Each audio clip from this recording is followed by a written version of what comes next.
ITV had commissioned a limited run of just 16 episodes, but its earthy, authentic, and often very funny depiction of northern life won the series a place in the hearts of millions of loyal viewers. There have now been almost 6,000 episodes.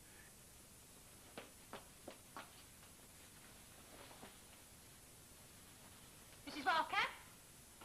That you, Mrs. Walker?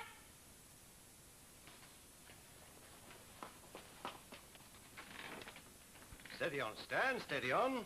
Who do you think would have trained the civvy boys who hadn't been a regular army? I'm not talking about training, I'm talking about fighting, blood, sweat, tears. Oh, where's the difference? Where is the difference? You can't fight a war without training. I don't understand. You can't follow your reasoning. I'm talking about the blokes that got shot at. We all got shot at. You're not making sense, man. Ask anybody, ask anybody. I said, excuse me. Ask him. Yes, but before you do, let me ask you something. Are you two arguing about who won the war? I'm not arguing, Albert, I'm telling you, the civvies won the war, the conscripts. Blokes like you and me. Oh, and I suppose you thought it was the regulars. You'd have been in a bad way without the professional soldier, you would that? You're a right pair of donkeys, aren't you? You what? I said you're a right pair of donkeys. Now, look, you can't open the blooming newspaper without being told we're going down the drain. Look at the Germans, look at the Japs, look at the High Ties even. Who won the war? You want your heads banging together. It's a pity we can't have the old days back, it is that. Oh, give me a quarter to you. Let me get out of here before I'm sick. What's the matter with you? Don't need to talk like that. Oh, isn't there? I'm just thinking about them lads that were left lying in distant foreign places. Wondering what they say if they could come back and hear what you two are saying. He's a right little fighting cock these days, isn't he? Oh, hey, Stan, have you seen Mrs. Walker? No, love, but hope she's back soon. It's half an hour to opening time. Right, I could try the Barlows, I suppose. Oh, wait, with all this, I'm forgetting. Give us a packet of fags, will you? Our Irma will settle. Sorry, Stan. I've had strict instructions from Irma. Oh, you have you? Where's your pride, man? You shouldn't be skiving like this. I'm surprised at an old soldier like you. Come off it, mate. Where do you think I learned? Who told you? Hilda Ogden. Well, why should she tell you? Then are you sure she doesn't know anything? Of course she doesn't know anything. You know what a blabbermouth she is. She just blurted it out. The police have been on to Mr. and Mrs. Walker, then going around with a face like a funeral looking for Mrs. Walker. She'll dine out on this, you know, for the next 24 hours, she will. Too much of a coincidence. What do you mean, a coincidence? Well, if you must know, I told that barmaid at the Fox and Hours Ernie Walker recommended it. Oh, I thought you might. Why didn't you tell me? Because I forgot. It's all right, so you told her. How many people does she talk to overnight? How many people does Irma Ogden talk to overnight? Now, forget it. It's just a routine check. If you think it's a routine check, why did you bother coming out here and tell me the police were around? I'm beginning to regret I ever did. Look, you can forget about the whole thing. You can take my word for that. Yeah, I've taken your word for things before. What's that supposed to Oh, mean? shut up, lad, and let me think. You mind saying that again? Shut up, will you? Elsie, where was he sitting when you left him? What do you mean, where was he sitting? On the front seat or the back? He was... You louse. You filthy little louse. Oh, we're beginning to learn things now, aren't we? Go on. How dare you say such a thing to me? I know I'm just the errand boy, but come on, let's have a ball, It's a shall we? stupid, Len. Stupid? That's exactly what I am, isn't it? Stupid, running around like with a scalded cock I was after you. Doing everything for you, all the big favours. Who the hell do you think you are, Elsie Tanner? Let me go. Some will you? shining fairy on a Christmas tree. Just have a look. Let me go. Have a ruddy good look. Let me at go, you. you're Go hurting on. me. Look at that in there. Have a good look. You call me a louse? What the hell do you think you are? You're nothing. You're just nothing. I don't need you to tell me what I am, Len Ferkel. I know, because if I did, you'd stick your head in a gas oven. Maybe I do kid myself. Maybe I kid myself because I don't want to stick my head in a gas oven. You can't say two honest words together. You can't look me in the eye and say two honest words together. Because you're nothing. You feel nothing. You're just paint and mush, Elsie Tanner. Well, go and call it me again. I'm a louse, am I? Well, I don't kid myself, you know. But I could crawl through a sewer when I think that I asked you to marry me once. You! Bringing up my kid! Oh, that's great, that is. You don't need to tell me what you think of me, because if you remember, you turned me down.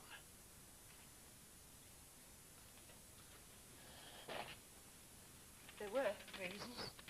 Yeah, I know what the reasons were and all. And every time you go out touting for a big blonde sailor or a fella in a pinstripe suit, you turn the knife in my back. So now we know. Yeah.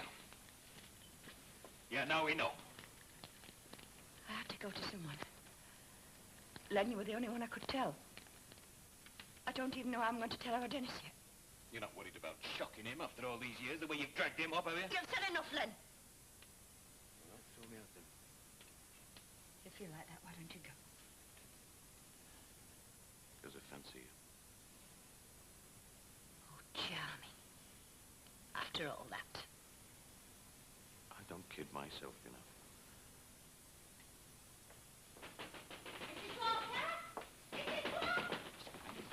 Oh, there you are. I've been looking all over. Would you mind telling me where you've been, Mrs. Ogden? I've been looking for you. Well, in future, I'd be obliged if you'd lock the door. I do carry a key, you know. I got the shock of my life when I came in just now, found the place open, nobody else here.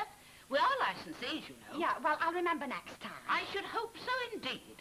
I expect rather more from you, Mrs. Ogden. Well, I'm very sorry, but it was an emergency. The police rang up. I don't care who or what. The police, you say? Yeah. Well, they asked for Mr. Walker, but I told him he wouldn't be back from his bowling till about 8-ish. So then they asked for you and you wasn't here. But I told you told them you'd be back any minute, so I expect they'll ring again soon. I see. They wouldn't say what they wanted. I sincerely hope you didn't ask. Oh, no. No, they just said they wanted to come round and see you when I asked. Well, I mean, I'd ask if it was urgent. Yes, well, I'd be obliged if you'd shut the door after you in future. And you can go now, Mrs. Ogden. Oh, you sure you wouldn't like me to hang on here for a bit? Quite sure, thank you. I will if you like. Why, for heaven's sake? Well, if the police is coming round. My dear, the police are always coming round. We are licensees, you know. We are the first people they turn to for help in certain matters. I often think that we occupy the same place as the manor house did in earlier days. Oh, well, if you're sure. Oh, I didn't quite finish the snug while we're going out. It is too late for that now. I wonder what they want. Well, I mean, I don't like to think of you on your own if it's troubled, you see. I can assure you that I am not anticipating any trouble. Not by any means. I am quite sure that I shall know all about it quite soon now. Yeah. Yeah, I expect you will. Yes, indeed. Goodbye, Mrs. Ogden. Oh. Well, bye, Mrs. Walker.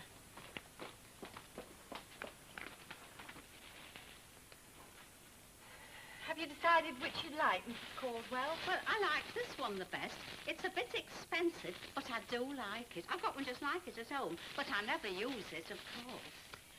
We have one in the stock room, slightly reduced. It's a bit soiled, you see. Oh, I don't think that would do for a present, do you? It's for Mrs. Ledbetter, a friend of mine in Jennifer Street.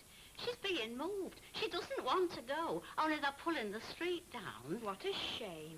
Well, I don't think she'd mind if it wasn't for the distance. Only we've been friends for nearly 60 years, and I shan't see her very often now. She's moving quite a long way, then. Well, it's a 2-shilling bus stop. Oh, she was upset yesterday. Hasn't she any family? No, she's a widow. She just had the one son. He was killed in the war. He were a nice lad. He wouldn't like to think of his mother going to strangers. Oh, hello. 6 shillings, Mrs. Caldwell. Oh, but it says 8 and 6. Well, it would have gone in the sale anyway, and it'll be one less item. Really, I'm quite dreading the sale. I still haven't got an assistant. It's very difficult getting staff these days. We don't seem to have a lot to offer for the younger generation. Oh, come in, Sergeant. 'Tis Sergeant Selman, isn't it? That's right, Mrs. Walker. We've met before a few times. Oh, this is Detective Constable Lucas. Oh, would you like to go through to the living room? Oh, I don't think we need bother you to that extent. I know it's getting near opening time. Oh, how very considerate of you, Sergeant. As a matter of fact, I was hoping it wouldn't take long.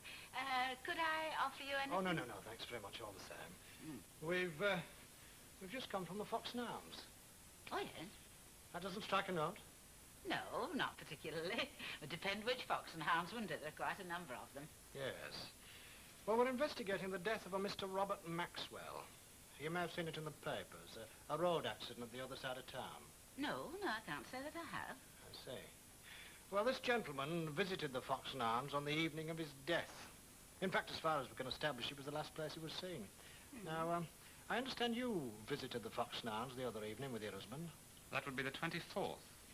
Oh, that fox and hounds. How silly of me. I was thinking locally. Yes, indeed, we did go there. But fancy them remembering us. And you know, we had a really first-class meal. I said to Mr. Walker afterwards, it's the kind of place that you could confidently recommend to anyone. And did you, Mrs. Walker?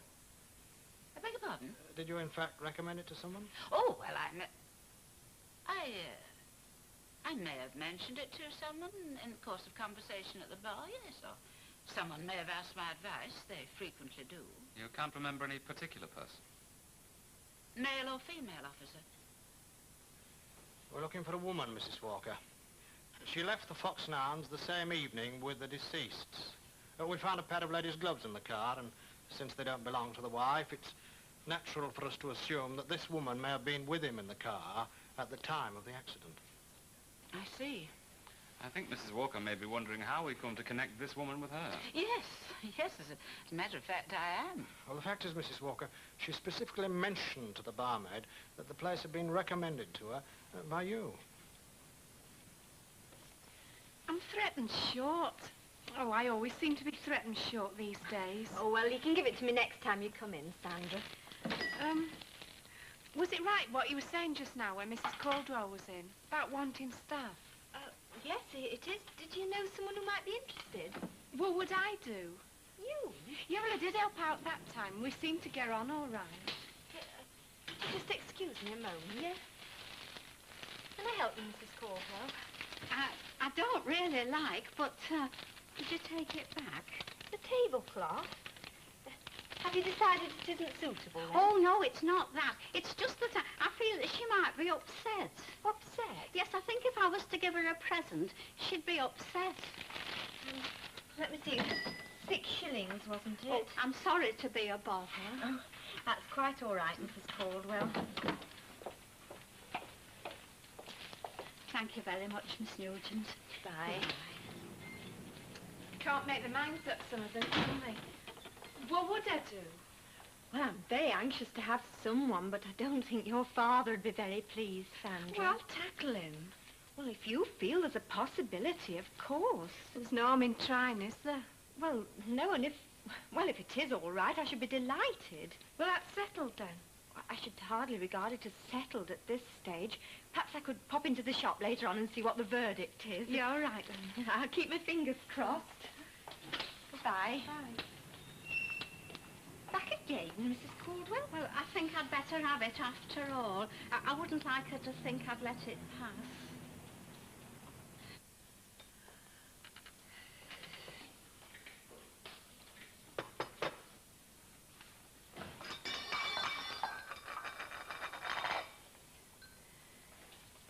That's all I needed.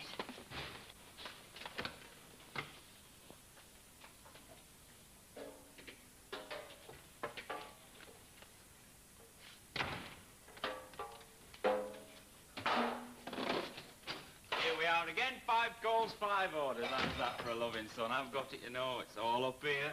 You're not talking to rubbish when you're talking to...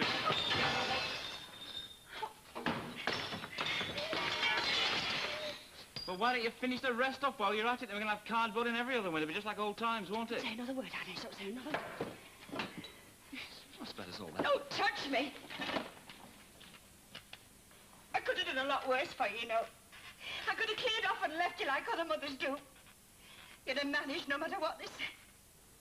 Why shouldn't I have a bit of pleasure out of what's left of it all? What's up, man? I'm in trouble again, as if you didn't know. A fella? Don't dare say it, Dennis. Don't you dare. Well, I only asked. I know it's difficult, Mrs. Walker, a neighbourhood like this, a big tradition for sticking together and all that nonsense. You have your trade to think of, I understand that. But we shall have to follow it through. A list of your customers, ones you might have said something to, a lot of trouble for everybody. But make no mistake about it, we shall find her in the end, you know. So, if you could just remember a likely one, it'll be a big saving all round, won't it? I'll get Len Fairclough round to fix this. It's blooming cold in here. Get somebody else to do it. Oh, you've not had a Barney with him, have you? I just said, couldn't we get somebody else to do it? I'll go, don't worry, man.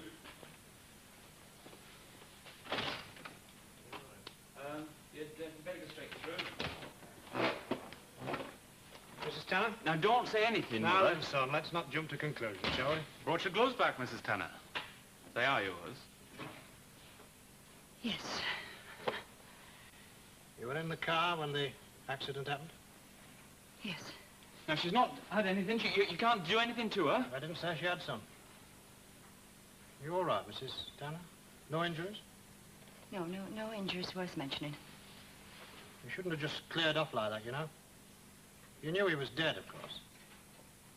Yes. You were a bit scared, eh? Ah, it must have been a shock for you. He was married, wasn't he? He was, yes. Married. Dead. A wife waiting at home. I do care what people think, you know. Yes, I'm sure you do. I know exactly what she'd be thinking. Just what you're thinking now. Now, that's hardly fair. It's true, though. There was no... Ah, well. It doesn't matter now. I did try. You'll have to attend the inquest, I'm afraid. You'll find all the details on there. What good would that do? I'm afraid it's the law, Mrs. Tanner. It's not much more than a formality. We've a pretty good idea what happened. She'll hate me for the rest of her life. No matter what I say. There was naught between me and that fella, you know. If he hadn't have died, he would have gone straight home. It was that sort. In that case, maybe she'll understand. Understand, mister, you know a bit about the law, but you know naught about women. I understand you were around in the Rovers just now. Aye, we've been making a few general inquiries in the area. Sorry about all this, but, well, you'll be glad to have it all cleared up. Cleared up? Cleared up for who? For you, maybe, but you got pretty long memories around the street. I see you've got a visitor, Mrs. Tanner. Oh, Stan said he had some glass breaking. Is everything all right? Was it all right, then? Oh, you've gone to a lot of bother, I'll say that for you. Is that all the appreciation I get? Well, you've had your birthday, haven't you? You've got a nasty, suspicious mind, you have. Just my little joke, love. No, I was thinking it's time you had a little present. How about a nice warm coat for the winter, eh? There's nothing wrong with the one I've got. Oh, what had you in mind, then? I don't want a present, if that's what you mean. I don't want you to buy me anything. I'll tell you what, I wish your mother could see you now looking after your old dad. She'd be that proud, she would that. I don't do all that much. Oh, you do. I couldn't run the business without you. Do you know that? You've got Irma. Ah, but backing me up in here, I mean, you can't keep the front-line troops going without the lads in the rear, you know. It's not exactly a full-time job, though, is it? Now, don't you underestimate yourself. That's your trouble, love. Why I'm telling you this? Oh, you're a great comfort to me, Sandra. Now, what is it you fancy, eh? Nothing. Don't fancy nothing. Here we are, warm bacon butty with bags of dripping and rattled a rind for you. You'll get your reward in heaven. Oh, I'm a natural when it comes to butties. I hope your mother isn't going to make a habit of this, you know. I'd like to be prepared. Oh, no, she's dead quiet. She said that much about Annie Walker shopping her, and that's making history. The old bag. Oh, that's no way to talk about your mother. I mean, Annie Walker, you creative, you rotten old muckmiddin. Somebody ought to put strychnine in her flaming asparagus tips. I'm worried about me, ma'am. She'll survive, mate. She's come through worse than this, you know. Yeah, but it's not over yet, is it? I mean, the clacking has to start. Not that she can't do some clacking once she gets going. Oh, no, she's got a voice like a blinking cutthroat razor when she starts, and she hasn't grown up. But I think you might have come out of the rhubarb patch a bit worse off, you know. You are trying to sell me something? You and me both, mate. You and me.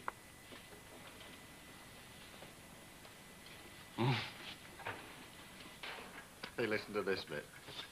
Rosalie did not grow tired of her green pasture, nor did she wish to wander into the wide world beyond. As she grew older and saw from what she had been saved, she became more and more thankful. She was not easily deceived by the world's glitter and glare and vain show, for Rosalie had been behind the scenes and knew how empty and hollow and miserable everything worldly was. By God, it's a load of laughs is this, isn't it? Oh, it's lovely, Charlie. I read it every year. A peep behind the scenes. It's by Mrs. O.F. Walton. She wrote Christie's Old Organ and Little Dot. It's very sad. You ought to read it through. You'd enjoy it. Oh, well, it's a bit too deep for me, love. I made it a bit on the strong side, so if anyone doesn't like, there's plenty of water in the kettle. Oh, shall I pour? You stop where you are. Oh, by gum, that back of mine's giving me the hump tonight. We shall not be having many more cups of tea together. You can't say it's as bad as that, missus, surely. I mean, Mrs. Sharple's coming back, you comic. It won't be very long now. Oh.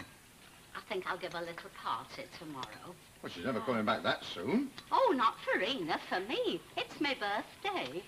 Oh, why, of course it is. Now, Charlie, you know very well you'd forgotten all about it. Oh, no, I hadn't forgotten, love. No, it was up here somewhere. I think I'll invite Mr. Tatlock. Am I invited? Oh, yes, of course you are. Oh, well, I might condescend to make a few cakes then. Hey, would it be rude if I asked how old you were? Yes, Charlie, it would. Oh. Well, I must say you're doing it very graceful. Doing what? Growing old, love. Oh, well, you know what they say. You're just as old as you feel. That's what Ina always says. Ah, she should know. I've never been the same since that last operation. Well, how would you feel if you'd been cut from here to here? Oh, it's a big cut, is that? Funny how it happens. One day you're walking along the street as right as rain and then... If you'll excuse me. You've upset him. Can't he stomach it? Oh, he's a bit soft about things like that, is Charlie. Which paper would it be, Mrs. Ogden? Well, the evening, I suppose, but Stan must have burnt ours. But you know what she said? What? She'll hate me for the rest of her life. That's what she said. Go on. Oh, isn't it a scandal, though? Not very good for the neighbourhood, that sort of thing, Mrs. Ogden. No, I know, because you can't keep it quiet, can you? No. There's always somebody ready to blab about it. All right, well, hang on. I'll see if I can find that newspaper. Right. Good evening. Oh, I'll serve Miss Nugent, Dad. All right, you are, love. Perhaps you'd like to come through, Mrs. Oh, yeah, righto. Hey, have you heard? Heard? Oh, you hang on here a minute, Chuck. I'll show you something that'll make your eyebrows curl. It's all right about the job. Oh, I am pleased. Your father didn't object then? No. He didn't mind at all. He said he could manage quite well without me.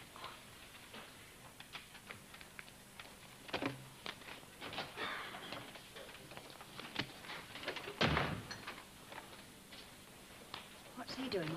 I fetched him for window. I thought I said I was to get somebody else. Now, what's the point, Mum? He'll very likely he's not charge out. Oh, yes, he will. I want him paying in cash. He's rubbed you up the wrong way, hasn't he? I said I want him paying in cash. He said some very nice things about you just now. Yeah, I'll bet. Oh, yes, he did, honest. About you being a loving mother and not being appreciated and all that jazz. You don't say. He thinks a lot of you, Len Fairclough. Look, Dennis, if you've got anything to sell, get it sold, will you? Just passing the time of day with a bit of idle chatter. Do we have to pay cash? Yes, we do. Well, he's coming in, so I'll just be upstairs for a minute. Look, you can stay until he goes, I'll be back in a jiffy, that's all right.